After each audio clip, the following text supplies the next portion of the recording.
Hey everyone, how's it going? Welcome! The story begins with a group of Vikings gathered by the shores of a dark lake. The king brought his warriors there to fulfill the will of the god Odin, but his daughter Isa doesn't think it's right. She warns that her father's greed will ruin their people. Ignoring the princess's advice, the king orders them to proceed. His men place a sheep on a small raft and push the bait to the center of the lake. As the raft drifts away, the sheep disappears into a thick mist. The king steps forward to get a better look. Suddenly, the princess screams and points at the lake, where something begins rising right in front of the king with a menacing roar. After that, all that can be heard are the desperate screams of the remaining group. The scene shifts to modern-day Norway, where we meet Sigurd Svensson, an archaeologist who became a widower 5 years ago and now raises his children, Ragnhild and Brage, on his own. Today is their last day of school, and Sigurd nearly forgot that Ragnhild was seen at the school event.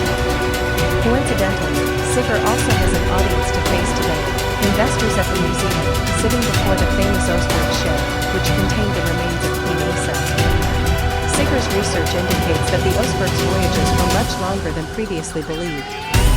He discovered a specific type of marine shell attached to the ship's hull, found only in the Finnmark region in the north of the country. This finding could significantly change what is known about the Vikings, but it would only hold value with concrete proof. The investors, unimpressed by a handful of shells, seem skeptical. Sensing the general disappointment, Sigurd decides to defy his boss and reveal his unconfirmed theory. He explains that several Viking artifacts were found on the ship, the most fascinating being animal head sculptures. The one held by the queen represents a serpent with a body adorned by an irregular pattern. Sigurd and his late wife, Maren, concluded that this is a runic inscription, spelling the word Ragnarok. In Norse mythology, this word signals the end of times, but Sigurd now believes it might have been a real historical event. The investors mock his ridiculous ideas and announce they are withdrawing their support from the museum. Furious, Sigurd's boss suggests he abandon his research and work as a museum guide. Distraught, Sigurd loses track of time flipping through Maren's notebook and ends up late to Ragnhild's event. When he arrives at the school, the event is already over, and Ragnhild is very upset with him. That night, Brage tries to cheer him up, saying it's normal for a single father to struggle with day-to-day life. Sigurd then realizes the truth about the emails he's been receiving from lonely women. Brage has been trying to find him a girlfriend online, not paying much attention to the women's ages. Still angry, Ragnhild asks what their summer vacation plans are. Her friends are going to Spain, and Brage wants. The journey begins, and even the kids are excited as they ride a boat. But when they reach the top of a hill, Ragnhild's mood sours again upon realizing there's no cell signal in the area. Another challenge is that the coordinates were written over 1,000 years ago, and much has changed since then. When they come across a fence with unfriendly warning signs, Leif explains that this was the old border between Norway and the Soviet Union. The region is full of remnants of war and completely abandoned. Leif asks if they really want to continue, but Alan simply grabs the wire cutters from his hand and cuts an opening in the fence. Surprised by Alan's boldness, Leif asks what they're looking for, but Alan avoids the question. Elizabeth chuckles when she sees that Ragnhild doesn't know how to apply bug spray. She asks about her mother, and the girl replies that she passed away from cancer several years ago. After passing abandoned vehicles and all sorts of debris, the group reaches a large lake with a small island at its center. Leif claims this is the only lake for miles, and Sigurd concludes it must be the Eye of Odin. They cross the lake on a raft and begin searching the island with metal detectors. However, all they find are traces of modern wars. Sigurd notices Leif looking through Maren's notebook without permission and demands it back. The atmosphere grows tense between them, and Sigurd takes the notebook back without further discussion. Bored, the kids start exploring the island on their own.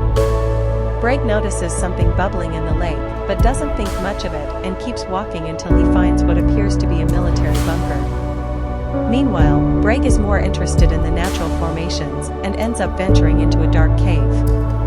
Inside the bunker, the furniture and objects are covered in thick dust, clearly untouched for decades. Ragnhild gets startled when Leif shows up at the door. He's searching for valuable items or anything he could sell as an antique, including a still functional firearm. Still frustrated, Sigurd searches for answers in the notebook, and Elizabeth notices he keeps several photos of his late wife. She tries to talk to him, encouraging him to open up, but their conversation is interrupted by Brave's screams. Fortunately, he's not in danger, he just wants to show his father a huge cave he's found. Shining a flashlight at the bottom, Sigurd realizes this could be the place they're looking for. He alerts the others, and soon Alan and Leif descend into the cave. Alan is impressed, saying the cave extends beneath almost the entire island. When it's Sigurd's turn to descend, Elizabeth notices he's not very skilled with climbing gear and helps him adjust it. Ragnhild can't help but smile, noticing the growing chemistry between the two. Finally, Elizabeth descends with the kids, and everyone begins exploring the cave. Sigurd remains intrigued by the Eye of Odin. The artifacts Leif stole could have greatly impacted his career, but they didn't seem that important to the Vikings. It doesn't make sense that they would have traveled so far just to hide those things. While he talks, Alan examines the skull Ragnhild found and accidentally causes a crack, revealing a massive fang embedded in the back of the skull. Fascinated by the discovery, the two decide to return to the cave. Not long after, Brad's backpack begins moving on its own until it tips over. The oval stone rolls onto the floor and starts to crack. A few minutes later, Brad wakes up to strange noises coming from inside the bunker. Seeing the broken shell, the boy realizes that it was an egg and that a hatchling is now loose. Ragnhild also wakes up, and the two become increasingly terrified as the creature causes chaos, though it remains unseen. They try to wake Elizabeth, but she is a heavy sleeper. When the hatchling finally reveals itself, it turns out to be a type of serpent. Brad, nearly overcoming his fear, decides to offer it food. However, this only increases the creature's appetite, and it lunges at him. Elizabeth wakes up to the children's screams and manages to trap the hatchling in a metal box. Meanwhile, in the cave, Alan and Sigurd reach a chamber full of skeletons. Comparing the sketches in the notebook with the fang Alan removed from the skull, they begin to form a new theory. Perhaps Ragnarok isn't an event, but a creature. After all, the word was inscribed on the serpent statue. The two grow excited at the idea of discovering traces of an unknown species. Extinction happens to countless animals every day, so it's not impossible that one of the ancient monsters might have actually existed. But then Sigurd finds the remains of a Soviet soldier who seems to have died the same way as the Vikings, despite arriving nearly 1,000 years later. Their excitement turns to fear as they realize they might encounter something that isn't exactly a fossil. Curiosity drives them forward a few more steps until something starts moving deep within the lair. Overwhelmed, the two quickly hide. Sigurd can only glimpse parts of a massive, scaly body. At the same time, Elizabeth keeps an eye on the box, which won't stop shaking. The hatchling emits increasingly loud sounds. Outside the bunker, a reel of rope stretches toward the lake. Suddenly, something pulls the rope taut, and the entire bunker begins to slide toward the water, knocking everything over in its path. The children scream, and Elizabeth orders them to hold on to something. Just as they're about to fall into the lake, the bunker gets stuck in the trees. This buys enough time for Alan and Sigurd to arrive and help. But the trees begin to give way under the weight of the structure.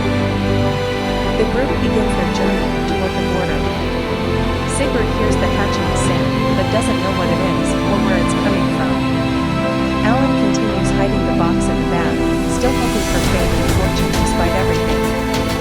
As a result, Brad's question was finally answered when the trees behind the group began to fall. They discover that the serpent king, indeed, Wukong lived.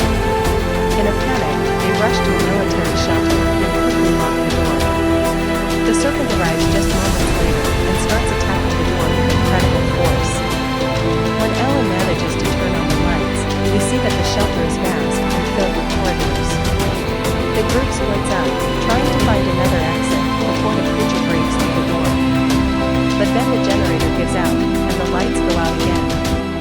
Ragnhild starts crying and argues with her father, blaming him for everything.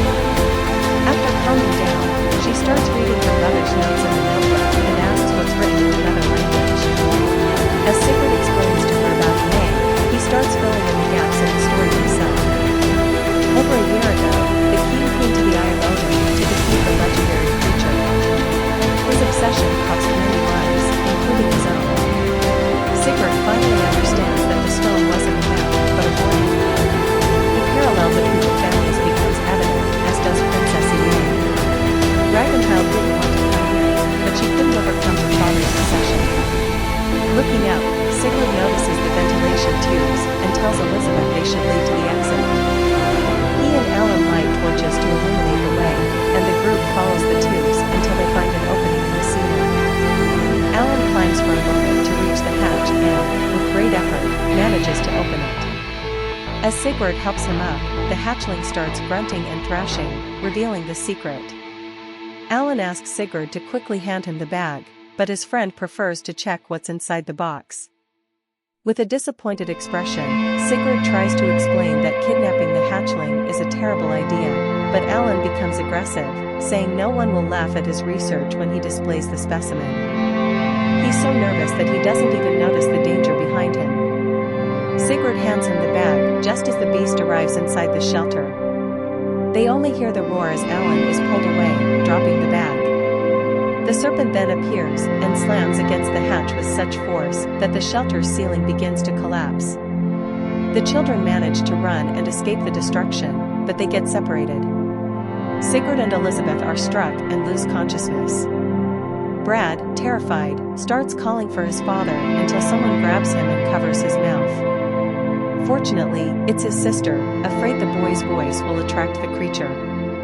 Hiding in a closet, they peek through the cracks as the serpent arrives, trying to sniff out its offspring. After it leaves, they attempt to sneak out, unaware that the creature is lying in wait close by. T.